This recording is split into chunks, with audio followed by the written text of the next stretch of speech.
അസ്സലാമു അലൈക്കും dear friends. ഇന്നത്തെ നമ്മുടെ സ്പെഷ്യൽ നിങ്ങൾ ആരും ഇതുവരെയും ട്രൈ ചെയ്ത് നോക്കിയിട്ടില്ലാത്ത ഒരു അടിപൊളി വെറൈറ്റി റെസിപ്പിയാണ്. നമ്മുടെ ഈ വീഡിയോ കണ്ടുകൊണ്ടിരിക്കുന്ന സമയത്ത് നിങ്ങൾക്ക് ഇഷ്ടപ്പെടുകയാണെങ്കിൽ ഒന്ന് ലൈക്ക് ചെയ്തേക്കണേ. അതുപോലെ തന്നെ നമ്മുടെ ഈ ചാനൽ ആദ്യമായിട്ട് കാണുന്നവരും ഇതുവരെയും സബ്സ്ക്രൈബ് ചെയ്യാത്തവരും പ്ലീസ് ഒന്ന് സബ്സ്ക്രൈബ് ചെയ്തേക്കണേ. ഞാനിടുന്ന വീഡിയോസ് ഉടനടി കിട്ടുന്നതിനായി സബ്സ്ക്രൈബ് ബട്ടന്റെ തൊട്ടടുത്ത് കാണുന്ന ബെല്ലൈക്കൺ കൂടി ക്ലിക്ക് ചെയ്തിട്ട് ഓൾ എന്ന ഓപ്ഷൻ എനേബിൾ ചെയ്യാനും മറക്കല്ലേ.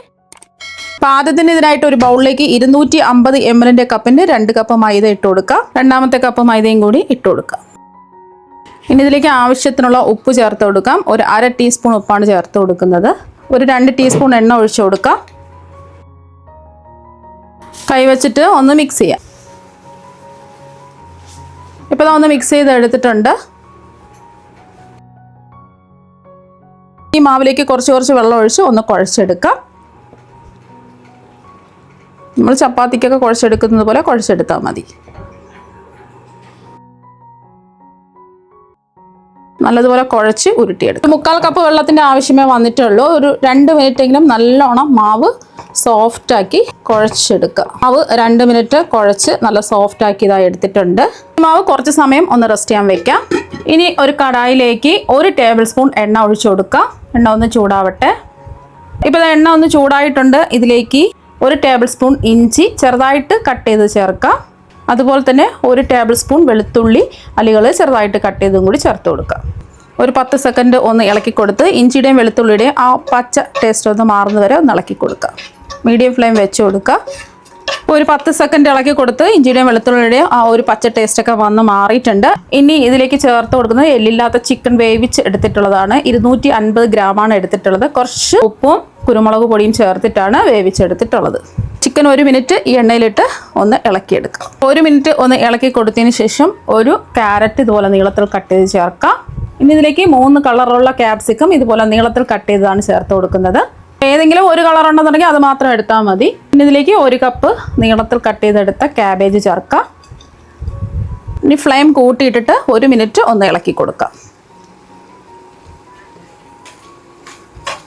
ഹൈ ഫ്ലെയിമിൽ 1 മിനിറ്റ് ഒന്ന് ഇളക്കി കൊടുത്തിട്ടുണ്ട്. ഇതെല്ലാം ഒരുപാട് അങ്ങ് വെന്ത് പോവരുത്. ഇതിലേക്ക് ആവശ്യത്തിനുള്ള ഉപ്പ് ചേർത്ത് കൊടുക്കാം. ഞാനിപ്പോൾ ഒരു 1/2 ടീസ്പൂൺ ഉപ്പാണ് ചേർത്ത് കൊടുക്കുന്നത്. നമ്മൾ ചിക്കൻ വേവിച്ചെടുത്തതിൽ ഉപ്പ് ചേർത്തിട്ടുണ്ട്. നമ്മളിതിൽ സോസ് ചേർക്കുന്നുണ്ട്. അപ്പോൾ അതൊക്കെ നോക്കിയിട്ട് ഉപ്പ് ചേർത്ത് കൊടുക്കുക. ഉപ്പ് കുറവാണെന്നുണ്ടെങ്കിൽ ലാസ്റ്റിൽ ഉപ്പ് ചേർത്ത് കൊടുത്താൽ മതി. ഇനി ഇതിലേക്ക് 1.5 ടേബിൾ സ്പൂൺ സോയ സോസ് ചേർക്കാം. അതുപോലെ തന്നെ 1.5 ടേബിൾ സ്പൂൺ വിനാഗിരി ചേർത്ത് കൊടുക്കാം. വിനാഗിരി ഇല്ലാന്നുണ്ടെങ്കിൽ 1 ടേബിൾ സ്പൂൺ നാരങ്ങ നീര് ചേർത്താൽ മതി. ഇനി 1 table spoon red chilli sauce ചേർത്ത് കൊടുക്കുക. ഇനി ഇതിലേക്ക് ചേർത്ത് കൊടുക്കുന്നത് ചില്ലി ഫ്ലേക്സ് ആണ്. ചതച്ച മുളകാണ്. 1 ടീസ്പൂൺ ചേർത്ത് കൊടുക്കാം. പിന്നെ 1 ടീസ്പൂൺ കുരുമുളക് പൊടി ചേർത്ത് കൊടുക്കാം. ഹൈ ഫ്ലെയിമിൽ തന്നെ 1 മിനിറ്റ് ഒന്ന് ഇളക്കി യോജിപ്പിച്ചെടുക്കാം. നമ്മളിതിൽ മുളക് പൊടിയും പച്ചമുളകൊന്നും ചേർക്കുന്നില്ല. എരിവിന് വേണ്ടിയിട്ട് കുരുമുളക് പൊടിയും അതുപോലെ തന്നെ ചില്ലി സോസും മാത്രമേ ചേർത്തിട്ടുള്ളൂ. 1 മിനിറ്റ് ഇതാ ഒന്ന് മിക്സ് ചെയ്തെടുത്തിട്ടുണ്ട്. ഇനി ഇതിലേക്ക് കുറച്ച് സ്പ്രിംഗ് ഓണിയൻ ഉണ്ടെങ്കിൽ ഇതുപോലെ നീളത്തിൽ കട്ട് ചെയ്തും കൂടി ചേർത്ത് കൊടുക്കുക. ഇപ്പോൾ സ്പ്രിംഗ് ഓണിയൻ ഇല്ലാന്നുണ്ടെങ്കിൽ 1 സവാള നീളത്തിൽ കട്ട് ചെയ്ത് ചേർത്ത് കൊടുത്താലും മതി. അപ്പോൾ അധികം വേവിക്കേണ്ടതൊന്നും ആവശ്യമില്ല. ജസ്റ്റ് ഒന്ന് ഇളക്കി കൊടുക്കാം. ഒരു 30 സെക്കൻഡ് ഒന്ന് ഇളക്കി കൊടുക്കാം. ഇപ്പോൾ ഒരു 30 സെക്കൻഡ് ഇതാ ഒന്ന് ഇളക്കി കൊടുത്തിട്ടുണ്ട്. ഇപ്പോൾ നല്ല ചൂടാണ്. ചൂട് മാറാൻ വേണ്ടിയിട്ട് നമുക്ക് മാറ്റി വയ്ക്കാം. അപ്പം നമ്മൾ മാവ് റെസ്റ്റ് ചെയ്യാൻ വെച്ചിട്ട് ഒരു 10 മിനിറ്റായി.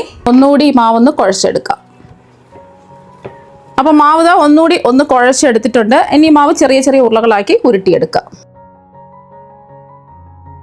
പൂരിക്കൊക്കെ നമ്മൾ ഉരുട്ടിയെടുക്കില്ലേ മാവ്, അതുപോലെ ചെറിയ ഉരുളകളാക്കി ഉരുട്ടിയെടുക്കുക. ബാക്കിയെല്ലാം ഇതുപോലെ തന്നെ നമുക്ക് ഉരുട്ടിയെടുക്കാം.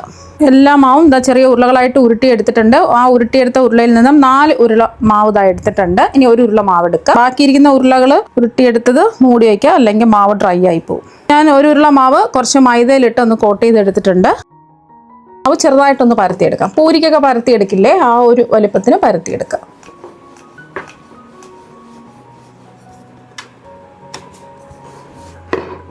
ഇതുപോലെ ഒന്ന് പരത്തിയെടുത്തു. ബാക്കിയിരിക്കുന്നതും ഇതുപോലെ തന്നെ പരത്തിയെടുക്കാം.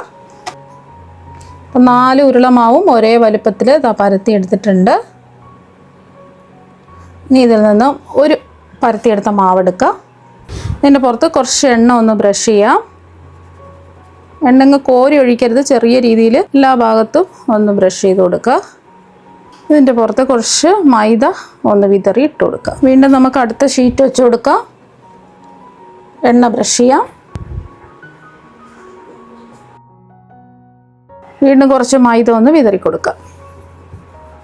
അടുത്ത ഷീറ്റ് മാവ് വയ്ക്കാം. എണ്ണ ഒന്ന് ബ്രഷ് ചെയ്ത് കൊടുക്കുക. വീണ്ടും കുറച്ച് മൈദ ഒന്ന് വിതറി കൊടുക്കുക. ലാസ്റ്റിൽ ഒരു ഷീറ്റ് മാവ്. ഇനി ഒന്നും ചെയ്യേണ്ട ആവശ്യമില്ല. ഇതുപോലെ ഒന്ന് വെച്ച് കൊടുക്കുക. എന്നിട്ട് ഇതൊന്ന് പരത്തിയെടുക്കുക. കുറച്ച് പൊടിമാവ് ഇട്ട് കൊടുക്കുക. എന്നിട്ട് പരത്തിയെടുക്കുക. നമ്മൾ ചപ്പാത്തിക്കൊക്കെ പരത്തുന്ന പോലെ പരത്തിയെടുക്കുക. അപ്പോൾ ഇത് ഒന്ന് പരത്തിയെടുത്തിട്ടുണ്ട്. ഈ ഒരു രീതിക്ക് കനം കുറച്ച് പരത്തിയെടുക്കുക. ഇനി ഇത് ചുട്ടെടുക്കുന്നതിന് വേണ്ടിയിട്ട് ഒരു തവ ചൂടാക്കാൻ വെച്ചിട്ടുണ്ട്. തവ അങ്ങ് ഒരുപാട് ചൂടാകാൻ പാടില്ല. ലോ ഫ്ലെയിം വെക്കുക. എന്നിട്ട് പരത്തിയെടുത്തത് നമുക്കിതിലേക്ക് അങ്ങ് ഇട്ട് കൊടുക്കാം. ഇത് ചെറുതായിട്ട് 2 വശവും ഒന്ന് വേവിച്ചെടുക്കാം. ഒരുപാട് നമ്മൾ ചപ്പാത്തിയൊക്കെ ചുട്ടെടുക്കുന്നത് പോലെ വേവിച്ചെടുക്കരുത്. ലോ ഫ്ലെയിം വെക്കുക. 2 വശവും ഒന്ന് ഡ്രൈ ആയി കിട്ടിയാൽ മാത്രം മതി. എന്നിട്ട് നമുക്ക് ഇതിൽ വെച്ച് തന്നെ നമുക്ക് ഓരോ ഷീറ്റായിട്ട് ഇളക്കിയെടുക്കാം. അപ്പോൾ അങ്ങനെ ചെയ്യുമ്പോൾ ഈ ചൂട് കൊണ്ട് കൈപൊള്ളാൻ സാധ്യതയുണ്ട്. അതുകൊണ്ട് എടുത്ത് മാറ്റി വെച്ചിട്ട് നമുക്ക് ഓരോന്നായിട്ട് ഷീറ്റ് ഇളക്കിയെടുക്കാവുന്നതാണ്. ചുട്ടെടുത്തിട്ട് നമുക്ക് ഓരോ ഷീറ്റായിട്ട് എടുത്ത് മാറ്റാം. ഇപ്പോൾ 2 വശവും ഇതാ ഡ്രൈ ആയിട്ട് വന്നിട്ടുണ്ട്. ഇനി ഇത് തവയിൽ നിന്ന് എടുത്ത് മാറ്റാം.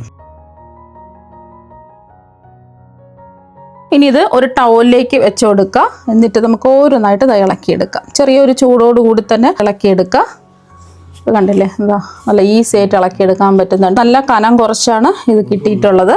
അടുത്തതും ഇതുപോലെ തന്നെ നമുക്കിത് തവയിൽ വെച്ച് തന്നെ ചെയ്തിട്ടെടുക്കാം. പക്ഷെ നല്ല ചൂട് കാരണം നമുക്ക് പെട്ടെന്ന് റെഡിയാക്കി എടുക്കാൻ പറ്റില്ല.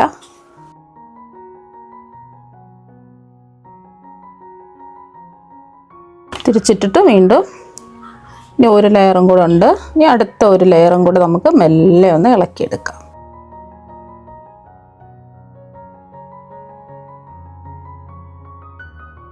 അതെല്ലാം ഇതാ കിട്ടിയിട്ടുണ്ട്. അപ്പോൾ ഇതുപോലെ തന്നെ നമുക്ക് ബാക്കിയെല്ലാം റെഡിയാക്കി എടുക്കാം. എന്നിട്ട് നമ്മൾ ഓരോന്നും ഇതുപോലെ ഒന്ന് വെച്ച് കൊടുക്കുക.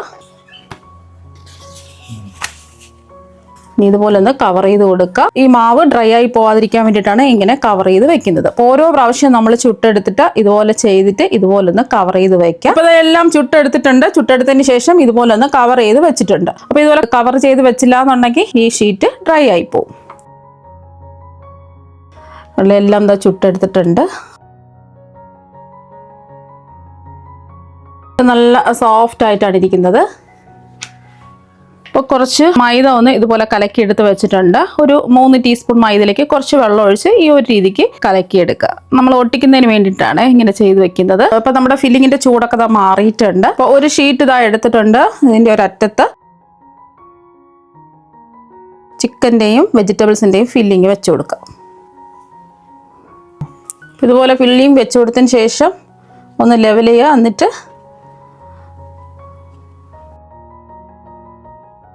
ഇതുപോലെ ടൈറ്റ് ചെയ്ത് പിടിക്കുക. എന്നിട്ട് 2 വശത്തും നമുക്ക് മൈദയുടെ പേസ്റ്റ് ഒന്ന് ബ്രഷ് ചെയ്ത് കൊടുക്കാം. എന്നിട്ട് ഈ 2 അറ്റം ഒന്ന് മടക്കി കൊടുക്കാം.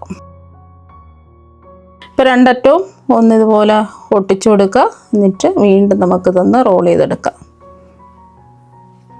അപ്പോൾ ലാസ്റ്റിൽ നമുക്ക് കുറച്ച് മൈദ പേസ്റ്റ് ഒന്ന് ബ്രഷ് ചെയ്യാം.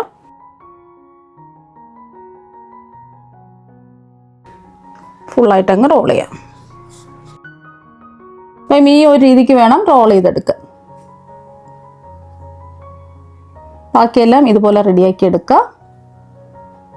ഞാനിപ്പോൾ എല്ലാം റെഡിയാക്കി എടുത്തതിന് ശേഷം ഫ്രീസറിൽ വെച്ച് ഫ്രീസ് ചെയ്ത് എടുത്തിട്ടുള്ളതാണ്. നമ്മൾ ഫ്രൈ ചെയ്യുന്ന സമയത്ത് ഒരു 10 മിനിറ്റ് പുറത്തെടുത്ത് വയ്ക്കുക. എന്നിട്ട് വേണം ഇതൊന്ന് ഫ്രൈ ചെയ്തെടുക്കാൻ. അതിന് നമുക്ക് ചൂടായി കിടക്കുന്ന എണ്ണയിലേക്ക് ഓരോന്നായിട്ട് ഇട്ട് കൊടുക്കാം.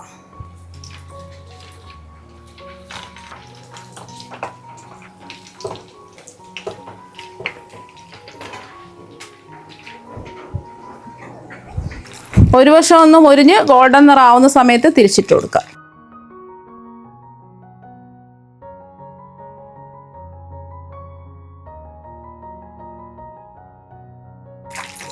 തിരിച്ചും മറിച്ചിട്ട് നല്ലൊരു ഗോൾഡൻ നിറാവുമ്പോൾ നമുക്ക് എണ്ണയിൽ നിന്ന് കോരി മാറ്റാം.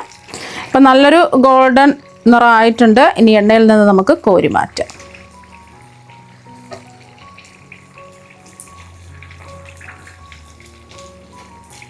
ബാക്കിയിരിക്കുന്നതും ഇതുപോലെ തന്നെ നമുക്ക് ഫ്രൈ ചെയ്തെടുക്കാം.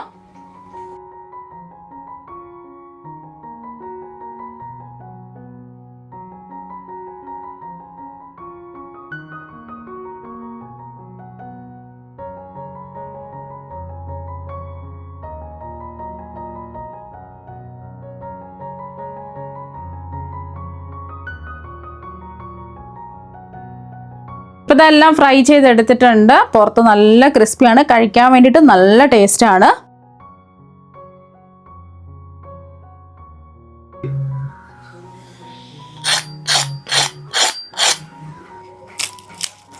അപ്പോൾ നിങ്ങളെല്ലാവരും ഇതുപോലെ ഒരു പ്രാവശ്യം ഒന്ന് ട്രൈ ചെയ്ത് നോക്കുക. തീർച്ചയായും നിങ്ങൾക്ക് എല്ലാവർക്കും ഒരുപാട് ഇഷ്ടമാകും. അപ്പോൾ നമുക്ക് മറ്റൊരു വെറൈറ്റി വീഡിയോ ആയിട്ട് വീണ്ടും കാണാം. താങ്ക്